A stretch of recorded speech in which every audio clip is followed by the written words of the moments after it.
어떤 것이 자기의 생명을 마치는 것에 대해서 조금도 귀한 것으로 여기지 않을 수 있을까요? 우리 인생에 어떤 것이 사랑이 아니면 명예가 아니면 권력이 무엇이 그렇게 마치려 할 때 시작하는 것은 다들 자기의 목숨을 걸죠.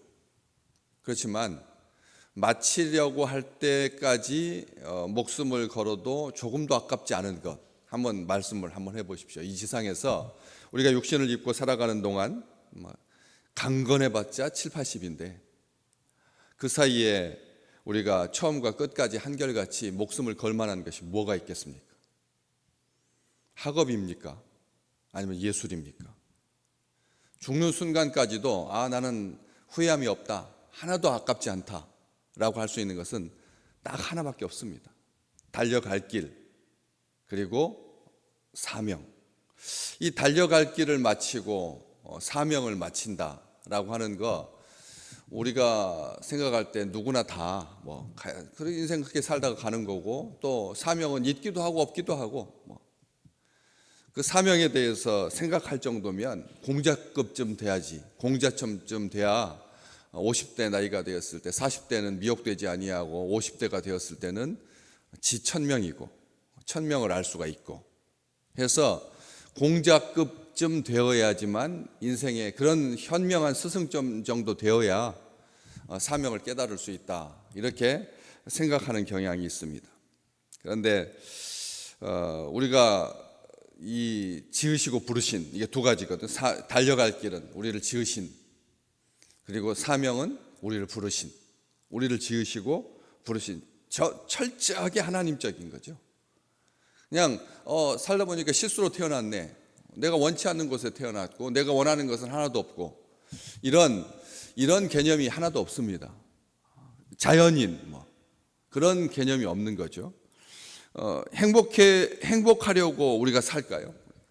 행복하는 게 우리의 사명이, 행복을 위해서 마치 그것을 위해서 사는 것처럼 그렇게 생각하기 쉬운, 부침개를 붙이는 것이 사명일까요? 그것은 과정이죠. 이걸 가지고 나는 다음 세대를 번듯하게 키워내고 싶다라고 하는 그런 사명이 없으면 그 주변에 있는 모든 수단은 의미를 잃게 되는 거잖아요. 그렇기 때문에 놀고 먹고 자는 것에 사명인 양, 자식을 공부시키는 것이 우리의 사명인 것처럼 생각될 때가 있다는 거죠. 자식을 공부시키는 것이 우리의 사명인 것처럼. 우리는 그렇게 신앙 안에서 우리의 사명이라고 자위하고 또 그렇게 여기기도 하고, 아주 값없이 사명이 축에도 들어가지 못하는 것이라고 우리는 늘 귀에 앙금이 앉을 정도로 들어왔던 것이 있습니다. 명예와 돈과 권력. 그런데 이 세상에 얼마나 많은 사람들이 그 명예를 얻기 위해서 모든 것들을 다 희생하고 거기에 집중하는지, 그게 사명인 줄 안다는 거예요. 명예가 사명인 줄 안다는 거죠. 우리는 이미 그런 것들을 떨쳐냈음에도 불구하고 끊임없이 우리를 발목을 자꾸 끄는 게, 교회에서도 명예, 교회에서도 돈, 교회에서도 자랑, 교회에서도 자기 이성, 교회에서도 자기 자존심, 교회에서도 설교를 통해서 뿐만 아니라 그냥 교회에서 그런 것을 추구하면 정말 추하다라고 하는 것을 알면서도 우리는 이것이 세상 사람들만 추구하는, 그것이 사명인 줄 아는 그런 사람들이, 거기에 재미가 사명인 사람, 취미가 사명인 사람이 있거든. 그렇잖아요. 요즘은 얼마나 취미가 다양해졌는지, 비행기 던지는 것이 자기의 취미이고 자기의 삶이고 자기의 목적이고 자기의 전부인, 비행기 종이접기 해가지고 비행기를 얼마나 멀리 던지, 그것도 어떻게 고개 비행을 하고 어떻게 작은 구멍 안에 쏙 들어가게 하고, 정확도, 그리고 장거리 시간, 그리고 예술성. 근데 그 종이 비행기 던지는 사람이 3명이에요. 3명이라니까 한 사람이 그것을 다 하는 게 아니라 이쪽에서 1등 분야, 멀리까지 가는 분야에서는 이 사람이 1등이고, 구멍 조그만 목표를 통과시키는 것은 이 사람이 1등이고, 그 다음에 예술성은 이 사람이 1등이고 해가지고 3명이 우리나라에 종이 비행기 날리기 세계 대회에서 석권한 이 3사람이 삼두체제예요. 3명이서 종이 비행기의 세계도 그렇게 다양하고 화려하고 정말 기발하고 창의적이고 그리고 열정을 쏟고 다 20, 30대더라고요. 30대 그 청년들인데 다 남자예요. 다 남자들이 그렇게 종이 접기로, 종이 비행기 날리기로, 그게 사명이죠. 그런데 언제까지요? 그게 죽을 때까지 그게 즐거움이 되고, 아, 하나도 아깝지 않았다 라고 말할 수 있는, 몇 살쯤 되면 67세가 되어가지고 종이 비행기 접어가지고 샥 날리는 것이 정말 품이 있고, 막 프레시 터뜨리고 막 여학생들이 앞에 가지고 오빠 막 불러주고 막 그럴까요? 78세가 됐는데도 여전히 종이 비행기를 탁 날리면서 우아하게 쫙 날리면서 더 하게 된다는 거예요. 이 세상에 주님께서 주신 사명, 하나님의 은혜의 복음을 증언하는 일 아니고는 끝까지 완주할 수도 없을 뿐만 아니라 늘 끊임없이 뭔가를 더 해야 되는 거예요. 더 멀리 던져야 되고, 더 좁아져야 되고, 더 예술성이 있어야 되는 거예요. 이 세상의 사명이라고 하는 것은 끝이 없다는 겁니다. 끝이 없습니다. 그렇기 때문에 만족함이 없게 되는 거죠. 만족함이 없습니다. 편법을 쓰게 되어 있습니다. 지금 한 유명인의 음주운전으로 인하여서 그냥 바닥까지 다 드러나는 거예요. 또 개 키우는데 대통령이시라고 하는, 개통령이라고 하는 그런 분이 또 갑질을 했다 뭐 했다 해가지고 또 사회가 또 들썩들썩합니다. 정말 그 사람 앞에 가면 큰 개든 작은 개든 다 장악해가지고 정말 온 손에 막 피가 다 물려가지고, 보통 사람들은 그런 용기가 안 날 텐데 탁 제압하는 걸 보면서 저 사람 정말 개에 대해서는 정말 통령이다 싶을 만큼 그렇게 대단한 분이셨는데,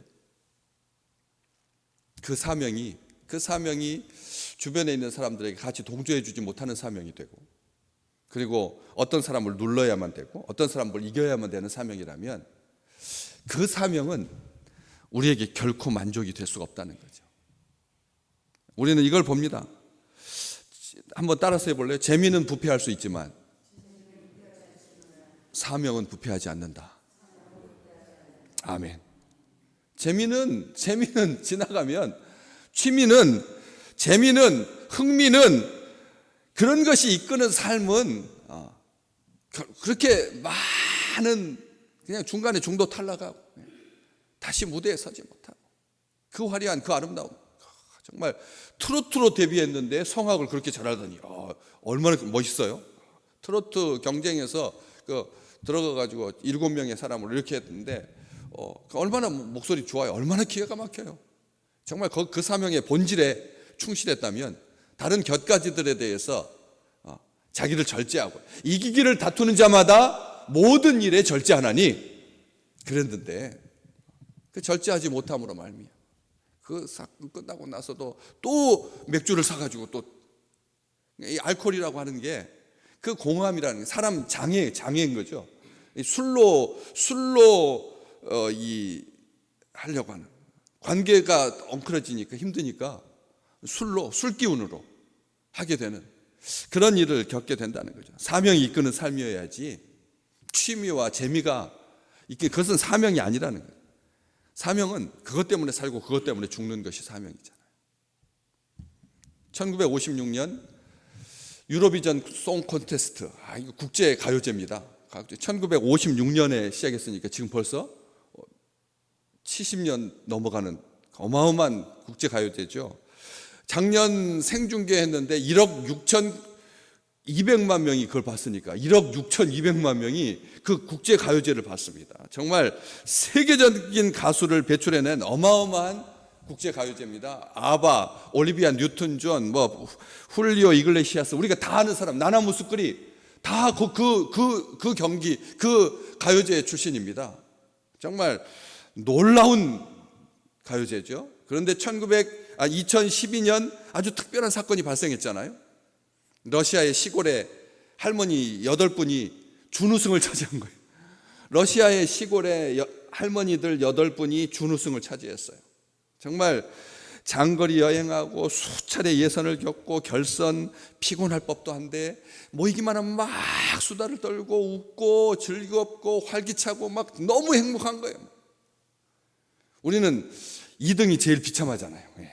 1등이 안 되는 것이, 우리 1등, 2등, 3등 했을 때 3등은 얼마나 행복한지 몰라요. 왜냐하면 동메달 땄으니까. 그런데 2등은 1등을 딱 째려보는 거죠. 우승자를 아주 못마땅하게 생각, 나하고 실력이 얼마나 차이 난다고, 내가 왜 2등이냐 하기 쉽잖아요. 근데 그 할머니들은 너무나 행복한 거예요. 당연히 사람들이 궁금했겠죠. 이야, 평균 나이가 그 중에서 8명 중에서 5명이 70세 이상인데 그럼 도대체 이게 무슨 일인가 물어봤더니 우리에게는 꿈이 있다는 거죠. 사명이 있다는 거예요. 목표가 있어요. 뭐 어떤 목표인데, 어떤 목표가 이렇게 사람을 행복하게 하고 이렇게 활기차게 할 수 있는가 당연히 궁금하겠죠.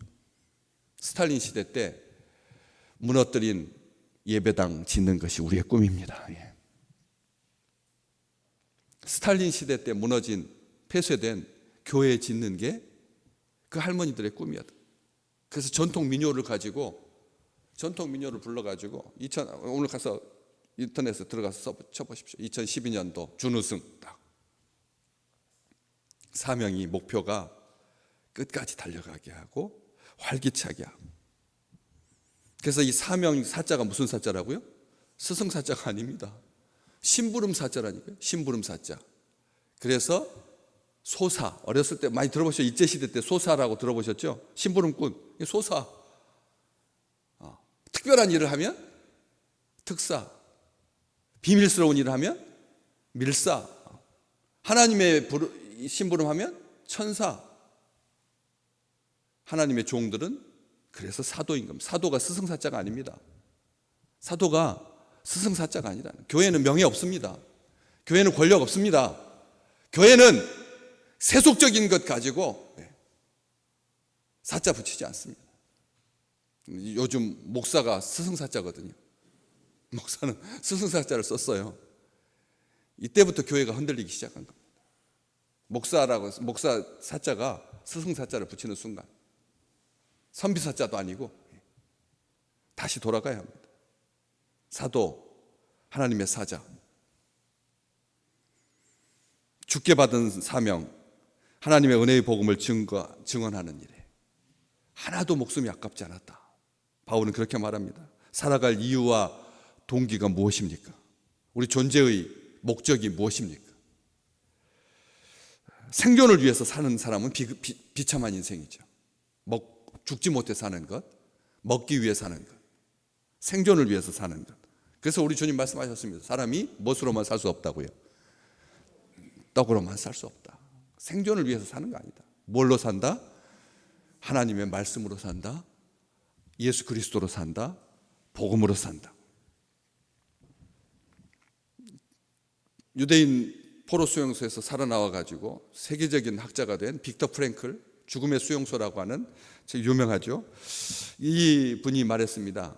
존재의 목적과 의미를 모르면 사람들이 속력을 내게 된다. 존재의 의미와 목적을 모를수록 가속 더 하게 된다. 오늘 정신없이 바쁘고 허둥지둥한 이 시대, 뭔가에 쫓기듯이 사는 인생, 사명이 없기 때문에 그렇습니다. 달려갈 길을 완주하지 못하고 중간에서 이렇게 엎어지고 자빠지고 포기하는 인생, 절망하는, 낙심하는, 세대마다 다 마찬가지. 다음 세대가 문제가 아닙니다. 우리 세대, 내가 문제인 거예요. 다음 세대는 다 알아서 잘합니다. 8,000년 전에 벽화에 요즘 것들은 버릇이 없어 썼다니까요. 8,000년 전에 우리 조상들도 다음 세대는 버릇이 없다고 생각했고 염려스럽다고 생각했어요.